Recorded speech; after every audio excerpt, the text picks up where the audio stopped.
Hey guys, Tommy Kerrigan with Tommy Untamed. We've got a great show coming up. Thank you for watching.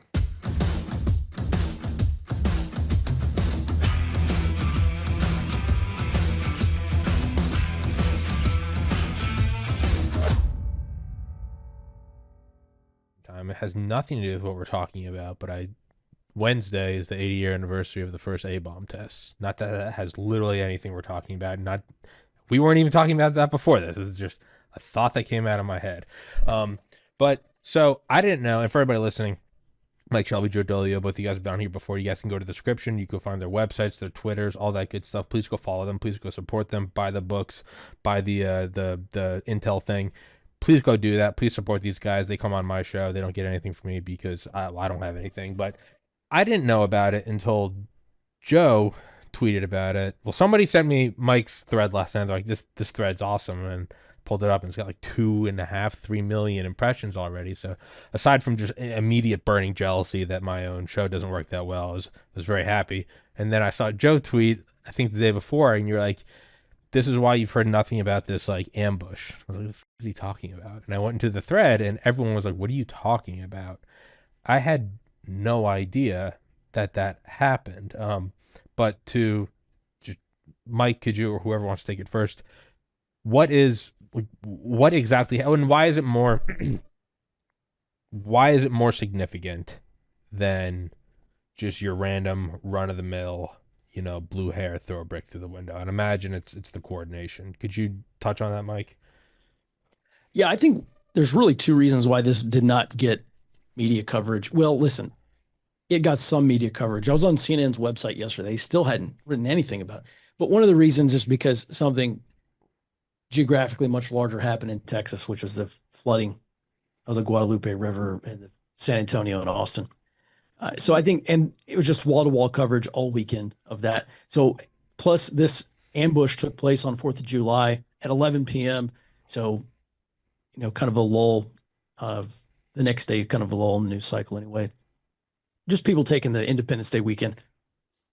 And then the other reason, it's just extremely inconvenient for this whole narrative that, oh, the right is the only people who pose a threat in this country.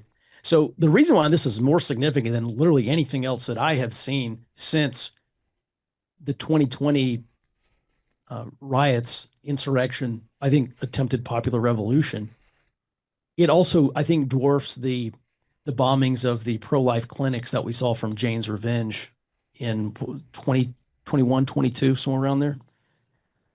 Because you had at least 10 Antifas, 10 Antifa militants at this thing, plus an 11th co-conspirator who was not there. And they ambushed 3 to 4 police officers, 2 unarmed correctional officers who came out. Well, I guess let me set up the scene here. So at around 10:30 on Friday night on July 4th, you have 10 to 12 Antifa militants start shooting fireworks towards the Prairie Land Detention Center in Alvarado, Texas, which is right outside Fort Worth.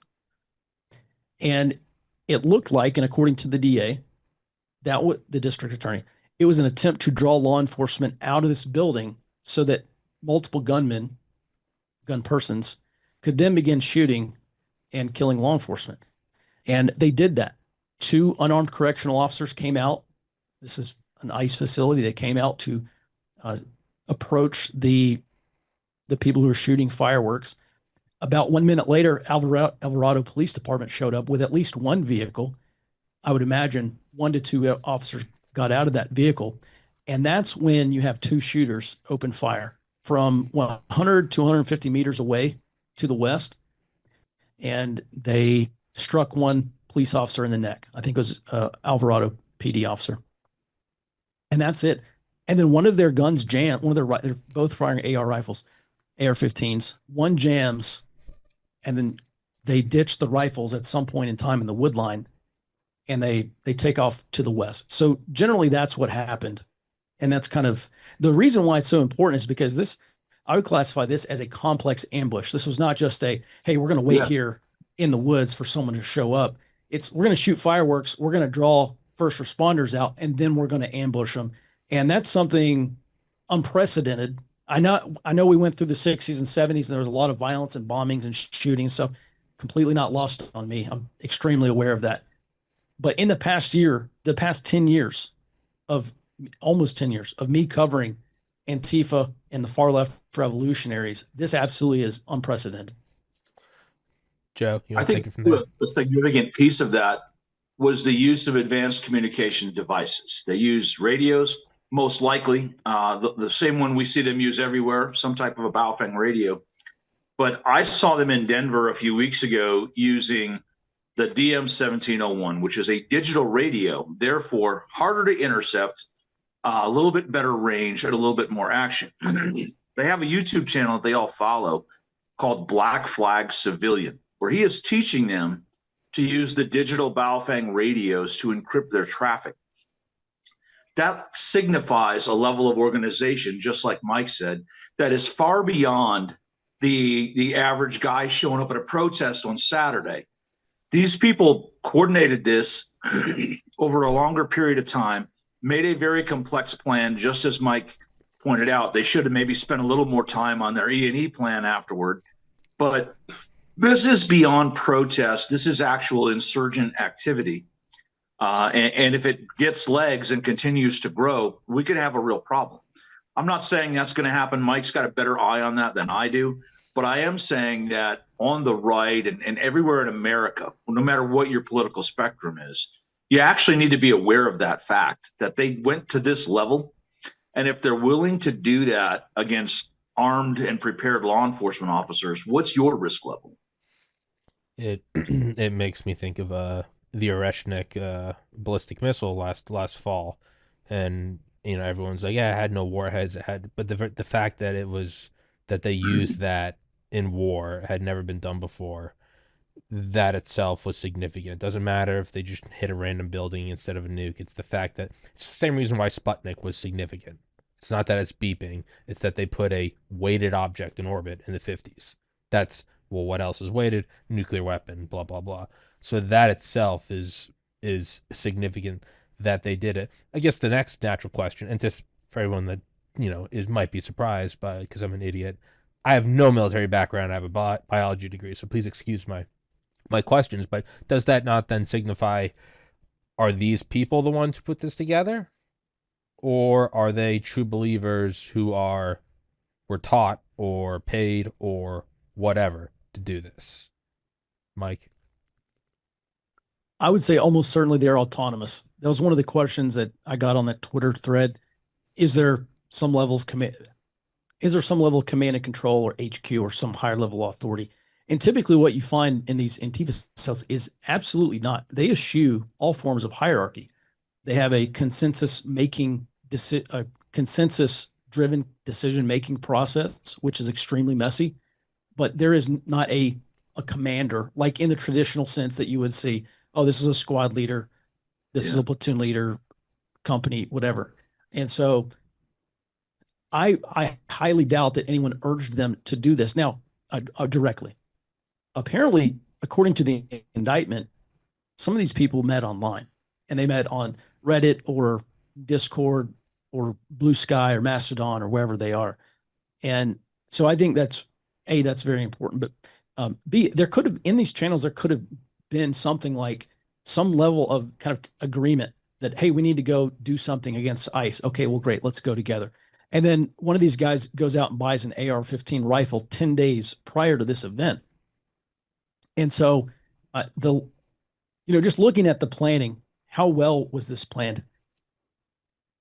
I think extremely basic planning was conducted. I don't look at this. It was a complex attack, and it was kind of two phases, but I don't think it was a well designed or obviously not well developed plan. Also, I have to go back and count specifically, but law enforcement probably recovered at least 5 or 6 AR-15 rifles. If I'm for sure, at least 4, and maybe up to 5 or 6. So, and that's in addition to multiple pistols. So several of these suspects were arrested with pistols in their belt or in a holster or whatever they had. So it looks like to me that some of them probably chickened out. So this attack could actually have been much worse. It actually could have had the probably the catastrophic effect that some of these people wanted to go out and kill the Nazis and kill the ICE agents, but it didn't. And so, while I do think technically this is an operational leap for Antifa just compared to what we've seen since 2015, uh, I, their operational capability is still extremely low. But the significance is, yeah, no, I mean, all things considered, yeah, if I show this to Dale will be like, what is this? But in terms of in relativity to what had been happening, it is a notable jump up. It's by no means is it delta, but it's a jump up in comparison to what had been going on, which itself is a notable barometer. It's aspirational. Yeah. Yeah, Joe. Um, I think it's significant, just like Mike said, that many weapons were picked up. It's also obvious from their hit rate that they didn't do a lot of marksmanship training. They didn't do a lot of pre-deployment training together to make this what it could have been. I think too that something we learned in training when we do force on force training with civilians is that it's one thing to talk tough online. It's another to look through your sights and see a living, breathing human being there that calls somebody else mom, just like you do. So I think that Mike's right. There were a bunch of people who were way tougher than that until they got out there and they lifted a rifle and were like, "Hey, you know what? This is actually a step I'm not willing to make," and they might have chickened out. But as Mike points out too, that this is the beginning, right? Somebody else is now going to step up and say, these guys did that, so maybe it's my turn. And we may have seen that with the next attack that happened with the young man outside of the Bortak base there, outside of their operations center, who ambushed them the next or a couple days later, 2 days after this one. So I think that we got lucky here in that these guys were not well trained. They weren't actually organized. They didn't know each other long enough to actually operate as a team. That's one of the things a lot of these groups miss is that in order to actually coalesce into a combat effective team, you have to spend time together. You have to know what each other is thinking, how they're going to move, and how things happen. You can't just slap a group together and go do something. So again, we may have lucked out there. This could have been way worse than it was. But I think it is a big sign. Mike, you said this at the beginning of the election cycle that we're probably not going to see as many protesters as we once did, but the ones we see will be more violent. And I think this is just proof that you were spot on in that assessment. Well, I appreciate that. And yeah, I think there's a level of when your size is reduced, I think there's just a natural tendency to say, well, we have to do more to keep the pressure up, which is going to naturally lead to more violence. Plus, there's this whole thing, and they're right, protests don't work for the intended effect that they want. And so we are this it is a period. It's an I hesitate to say this is a new period of escalation. There's going to continue to be armed violence against ICE. There will be more shootings, 100%. I would be surprised if they continue to choose hard targets like this in the size that this Alvarado ambush was. But in onesies and twosies, three, maybe in an extremely small team like that, 100%, I think there's a 100% chance that this will happen again. But they're going to attack softer targets more than likely instead of hard targets like an actual federal facility. And it's difficult. If you go out there and you don't know what you're doing, it's really difficult to disperse 10 people. I think they arrived in one vehicle. There was a van, and my understanding just from reading through the indictment, they all piled in a single van. So there was just a lot of operational failures here. How come we haven't? So I get at face value, like why we haven't heard about it. Obviously, the media being biased as it is, that's no surprise. I think what surprised me the most, though, when I originally saw Joe's tweet, was where's the White House on this? That's kind of the whole thing, right? It's like he doesn't really right now. It seemingly doesn't matter what the leftist media thinks because it's like Trump's just a bull in a china shop.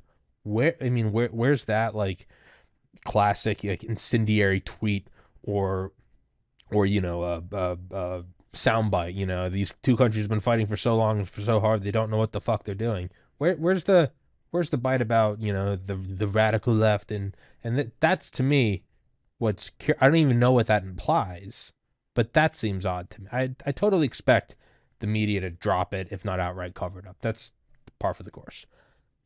Where's the White House on this? Where's anyone on this? I think that in this one case, which is odd, Donald Trump's gotten some good advice and he's taken it, because anything Donald Trump says about this is only going to inflame things further. It might be better for him to let Yeah, someone like Nome or whoever address that rather than him himself, because he is a lightning rod. He does tend to create a little fair, bit of animosity whenever he speaks. fair. I would think this runs into an officer safety issue. I mean, if you're a member of ICE, do you really want the president agitating and egging on more violence or egging on more violence? And I would say that would probably be the natural consequence of this. So President Trump is also tied up in these tariff trade deals. I agree. We do kind of see these bull in a China shop type of social media posts from him. In short, I don't know. But if I were an ICE agent, I definitely would not want the president Sure. uh, effectively encouraging more armed violence.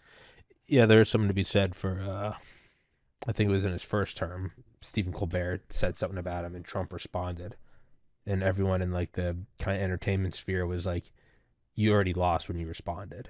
You're not supposed to even give them the time of day." Like it has taken a lot of bands' Twitter accounts and on my own Rumble channel to realize like, hey, the most effective counter forces just don't even acknowledge the comment. They want that, and that itself is almost a form of loosely, but sort of the wall to wall coverage of school shooters. I can't name all 50 states, but I can tell you it was Eric Harris and Dylan Klebold, or Dylan who shot Columbine on April 20th, 1999. Like, well, why do I know that? And it's very clear that those stick in our minds, and in that psychotic state, that is kind of the only thing they're getting is their moment of fame. And I mean, loosely, I could say maybe they're trying to prevent that feedback loop of, well, you got the president to comment. I I don't know. Your thoughts, Mike? Yeah, one other thing too. This is still an active investigation. FBI surveillance out of the Dallas or Fort Worth field office, whichever one they're in. They were conducting surveillance against some of these suspects. They've got cell phones, they've got all sorts of stuff, and laptops and whatever else they collected from these search warrants from these homes. And so I'm sure this. I can only hope that this network is being built out. And again, I'm not saying that this is why. I have no idea why Trump hasn't tweeted about this. But uh, one benefit is that it may disrupt the investigation. It may cause more people to clam up when they think there's a larger spotlight on them. And so I would love to see these interview or interrogation reports from these 10 guys. I think these networks have needed to be taken down, obviously, for going on 10 years now. Dallas is it's not obviously not a Portland. It's not an Austin either, but there is a sizable Antifa militant presence in the greater Dallas-Fort Worth area. I would be surprised if we probably don't see more arrests come, frankly. Joe. Um, I know that at least one of the people arrested was a DACA recipient, so I don't know if that's going to come into play in all of this. But these people had friends who also have friends, and there's a network that's out there. It's not organized in the sense of we normally think of as an organization, right? It's people who know each other and they share thoughts and ideas. Like Mike pointed out earlier, there's no commander, but now there are some people who are sympathetic to these 10 who are now have some sort of an aggrieved status because my friend got arrested by the Nazis. And when you take 10 people and you expand those friend networks out into so many circles, it's like dropping a pebble in a pond, right? You've created this big ripple. Among that ripple, there's going to be some sort of a bad actor that's intent on doing this. And I agree with Mike when he says we're going to see more of these shootings, but they're not going to be hard targets. It's very tough to hit a defended facility that's meant to be defended. However, it's pretty easy to hit two ICE guys sitting in their surveillance vehicle, waiting for an alien that they're looking for to come out. Somebody might have a family member that they know is on a deportation list, so they might start doing counter surveillance, and then we might see some street action in that regard. And it becomes pretty hard for a DHS or Border Patrol agent to do his job. They start to get in a defensive mindset. They start getting a little more apt to defend themselves quickly. And then you see spiraling violence on both sides, and somebody then accidentally gets killed in the middle. That's kind of the worst case scenario, but I could totally envision it happening because we've seen this before in different areas where we've had conflict, not necessarily in the US, but it's happened all over. Two sides have a conflict. Kosovo is one of the first one that comes to mind.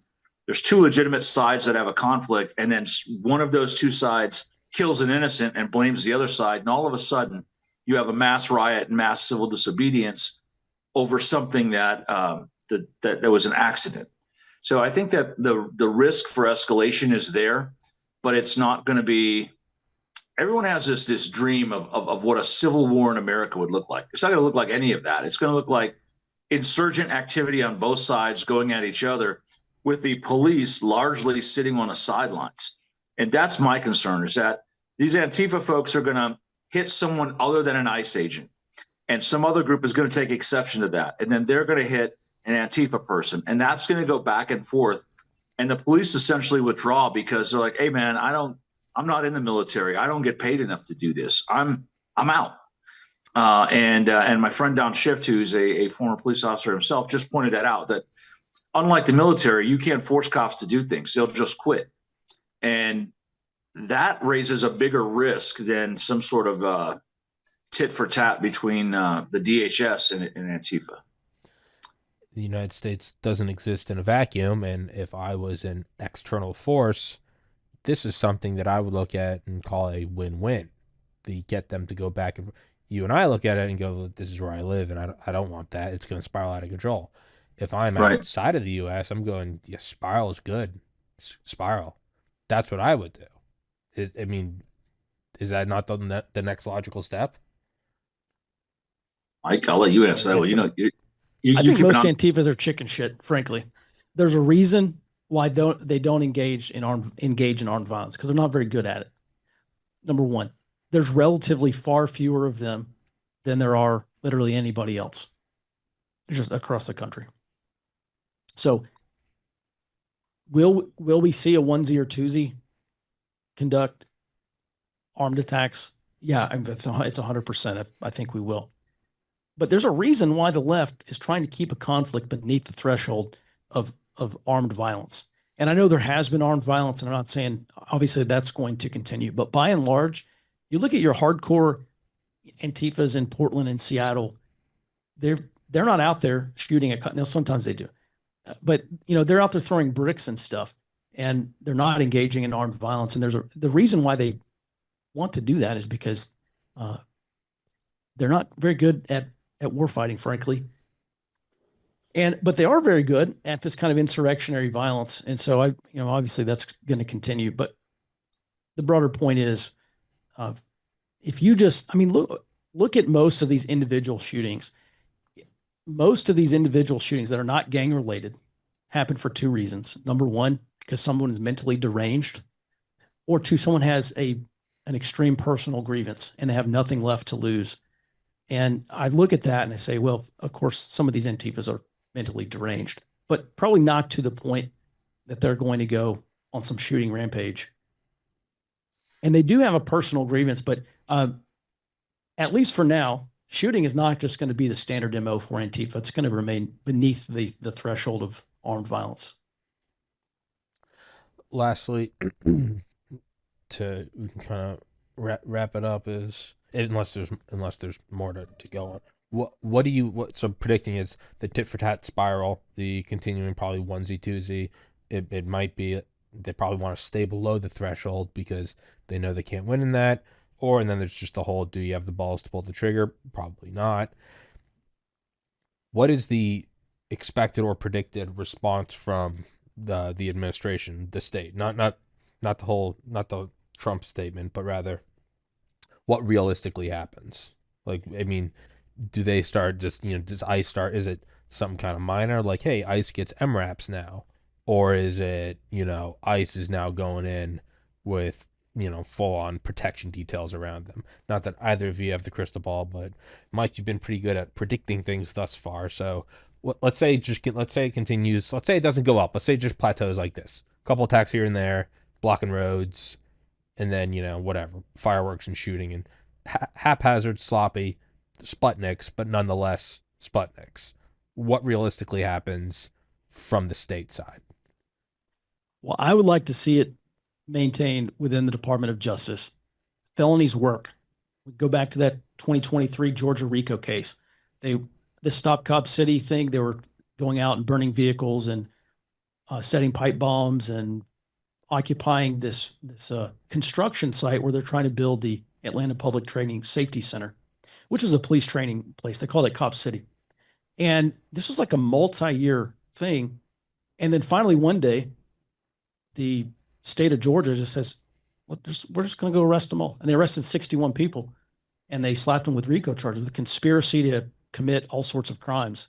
And they're going through those trials now, but it worked. The Stop Cop City movement, they deleted their website. They basically didn't have any manpower to go out and do these occupations. And I think we've continued to see arsons as a result of that. But, that's pretty standard Antifa MO. But felonies work. That had a huge chilling effect on that movement. And I think, these 10 or 11 people now being also facing federal felonies, I think that's going to work.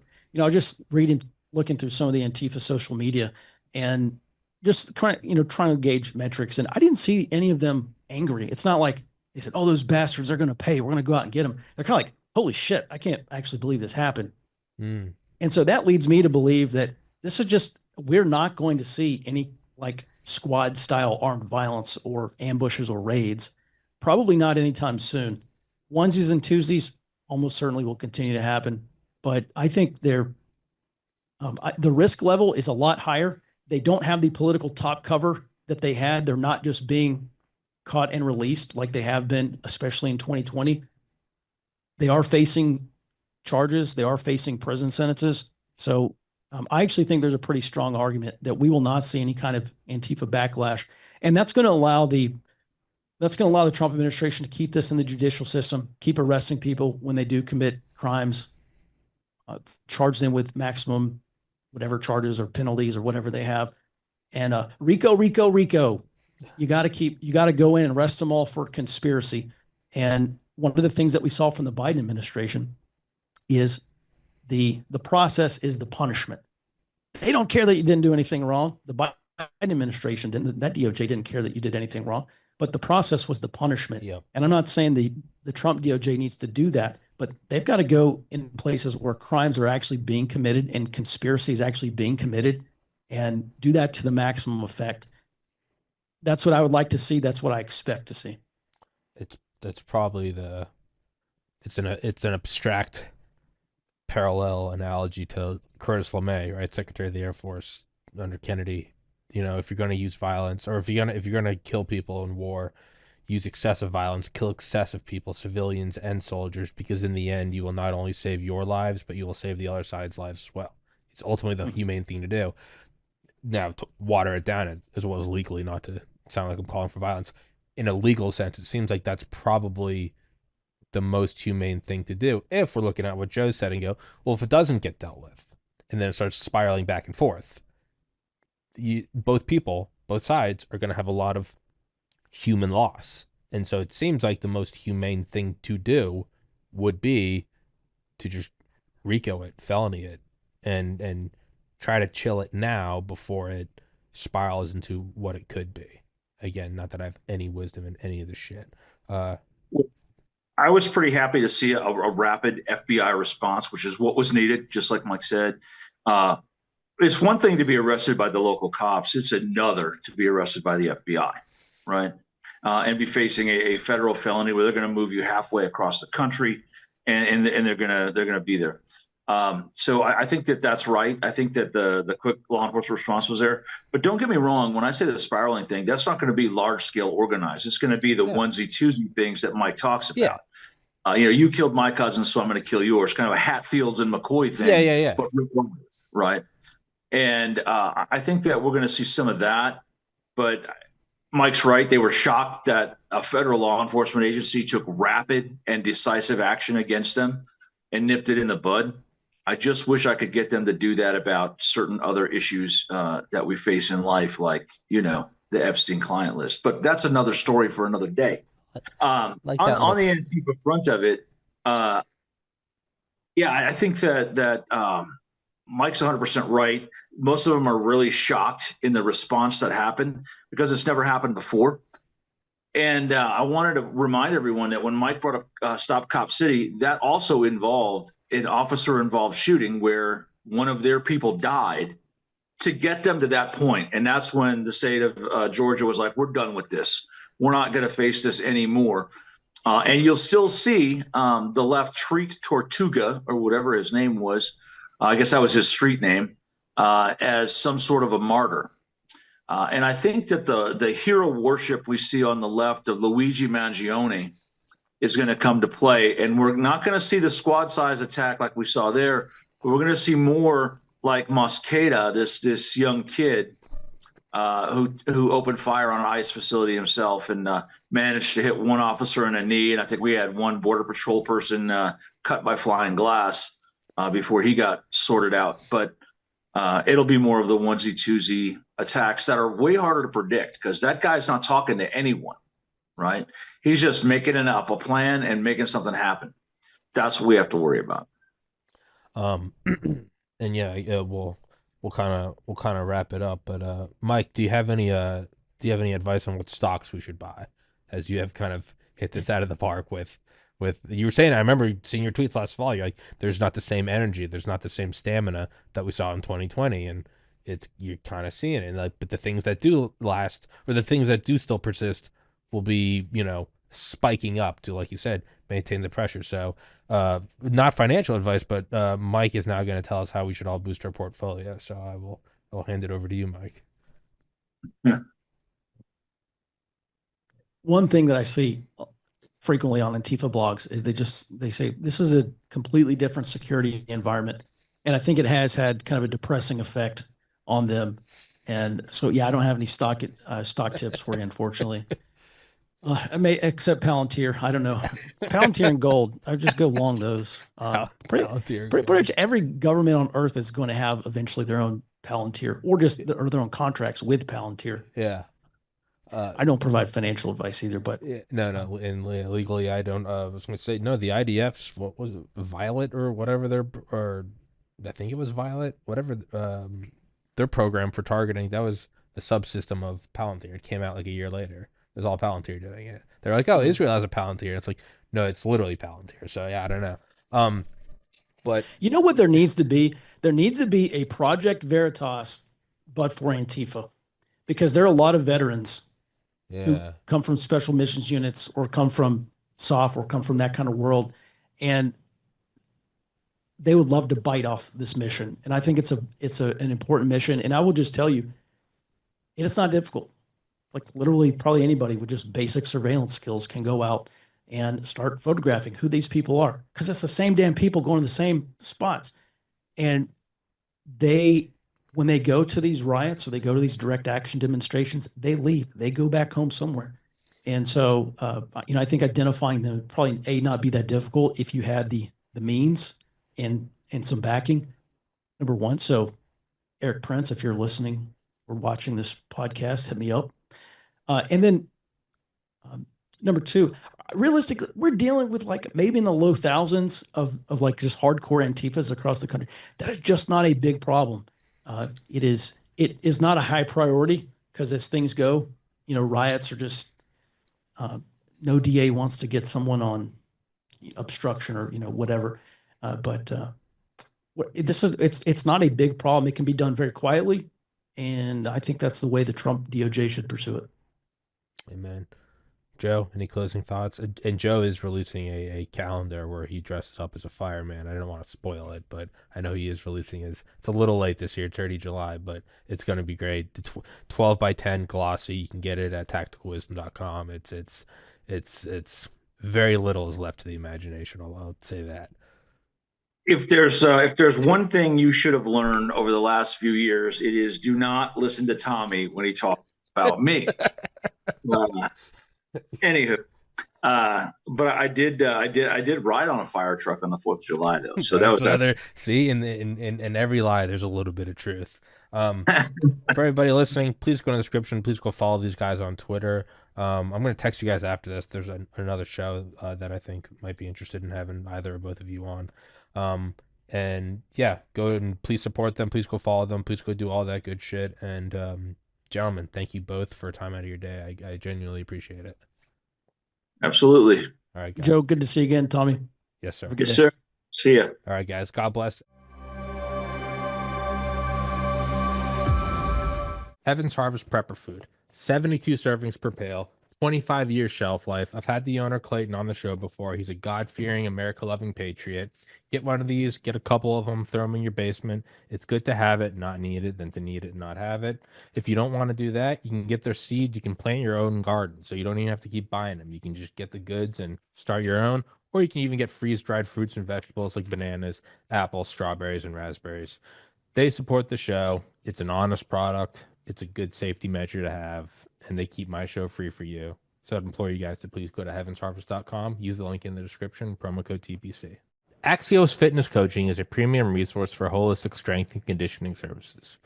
Axios is best known for the Training Club, capital T, capital C, an exclusive community that prioritizes accountability, technique, diet, and nutrition. Everything you need to do to take action against the decay of the modern world. Whether you're looking to improve your physique, build strength, or just take care of your health and fitness, Axios will provide you with a solution that is effective and simple to execute.